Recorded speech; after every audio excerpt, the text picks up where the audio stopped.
Welcome back to the Now Morning Show. Hope you're enjoying the show so far. You know, every Monday we check in with the TTPS. This morning we're discussing International Men's Day 2023, Zero Male Suicide. Of course, the day would have been celebrated yesterday, but the conversations can continue. This morning I want to welcome from the Special Victims Department, Acting ASP Christopher Aroon. Good morning to you, sir. Morning. Welcome to the show and happy belated International Men's Day to you. Thanks, same to you. Thank you. All right, so from a TTPS perspective, where do we begin, boy? So the theme for this year is Zero Male Suicide. Yeah. Now, where you sit, do you see a lot of male suicide taking place? Yeah, from the TTPS perspective, we have, well, of course, we have stats from the crime and analysis branch, which I could provide to you. Sure. We have, what we look at is the stats in relation to our response as a TTPS. So Right. our stats generate a response through outreach, educational information put out there to the public, especially to the men who are, in this case, the victims of a number of issues, including murders and suicides. So in terms of the suicide rate for 2022, we saw that there were a total of 110 suicides involving men. And for women, there were 18. In 2023, thus far, there were 72 as opposed to 23 women. So we are seeing a higher rate of suicide amongst men at the TTPS as opposed to women. It's almost triple, if not more. Yeah. Do we have any reasons that might be attributed to this? Well, generally, men don't seek as help as much as women. It's a chemical balance. It's an internal situation with men where they don't reach out for help as much as women. Men are totally different than women. They think totally different from women. So you think that's nature, not nurture? You think it's not how we raise both. men in society? I think it's both, because we have to teach men or young boys how to become men. Only men can teach men how to become men. So only men who are very responsible and are convicted to their duties can teach young men how to become men. And it's a cycle, and if we don't do that, we're going to see it ending up in the state we are in now. At the TTPS, from a criminal justice point of view, we are seeing men, young boys, turn into men and get involved in gangs. Absenteeism, fathers in the home, in the household, in the lives of children, because men have relationships with their children. And a father's relationship with his son or his daughter is totally different from a relationship between our mother and their children. And what we are seeing, and it's documented internationally, that absenteeism fathers in the household generate children, or they are one of the reasons that children move towards crime, criminality. It encourages abuse in the home by other persons. So men need to be in the home, men need to be there for their children, they need to be actively involved in the lives of their children. So from a criminal justice point of view, we are seeing that the need for men, and we also see the need for men to become educated, fix themselves, fix their households before they can fix society in general. And we're going to see in the long term, we're going to see better results in terms of the entire relationship, in terms of the entire situation of crime across the board. As you mentioned, long term, what strategies does the TTPS have in place at this point in time to actually bring this to fruition? Of course. Well, in the TTPS, we've always been mandated to do outreach programs. At the Special Victims Department, of course, our outreach are geared to both men and women, because we see survivors of crimes on both sides of the gender spectrum. And we generate our outreach geared towards both men and women.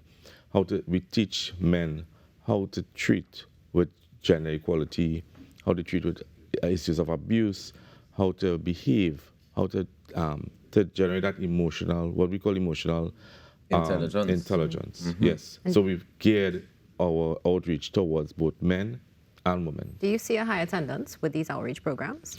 Well, how it's geared, yes, in the sense that the outreach is geared towards your request. So we have institutions that would generate requests to the TTPS, and we will now create that program for for those men or for those organizations that want us to come and lecture and conduct outreach with them.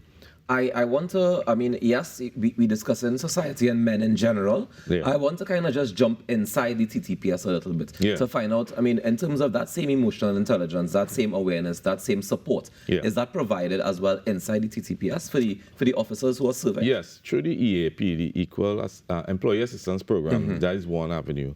We have social workers at the TTPS. We have the Victim and Witness Support Unit. So even our survivors, our officers who are survivors of crimes, they are exposed to the Victim and Witness Support Unit as well.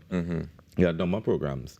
We have outreach programs, as I said, geared towards, for example, one of the main outreach programs that we generate and we create and we push is one called air bombs, where men learn to deal with air attacks on a whole in public. What is an air attack? Yeah, what's an attack? It's an acronym, EAR, not AIR, not AIR. okay. EAR. Tell me what it means. So it's basically men are more exposed to becoming attacked verbally. So we understand that they don't treat it well. Right. So when they don't treat it well, they have outbursts. They have what we call physical. They commit physical abuse upon somebody else because they don't know how to emotionally, intelligently deal with the situation. So that's we call it air attacks. And we have officers that go out on the field and they speak to men, in this case men, about how to deal with it with emotional intelligence. I just want to jump off of what you were saying, Rokas, with regards to coming into the TTPS. Emotional intelligence is something that we all, of course, need to work on. Now, what about when people or those apply to be in the TTPS? Is this something that is considered, or is it something that maybe you just have an overview of and then you work on it moving forward? Is there a certain level? Well, I know at the level of the what we call the police training college, the academy, they are taught some type of emotional intelligence on how to deal with members of the public. So that's one avenue that we use in the TTPS to teach our officers how to behave with members of the public. But that's just one. Yeah. It might be a requirement. I'm not too certain if it is a requirement, but it definitely would be a requirement in any organization when you're taking in persons to ensure that they have the emotional intelligence, because you don't want persons to come in with that cultural and habitual behavior they have outside there into the TTPS, because at the TTPS we expect you to be held at a higher standard, both as a man and a woman. So as an officer, you are held at a higher standard. So you need to have that standard in treating members of the public.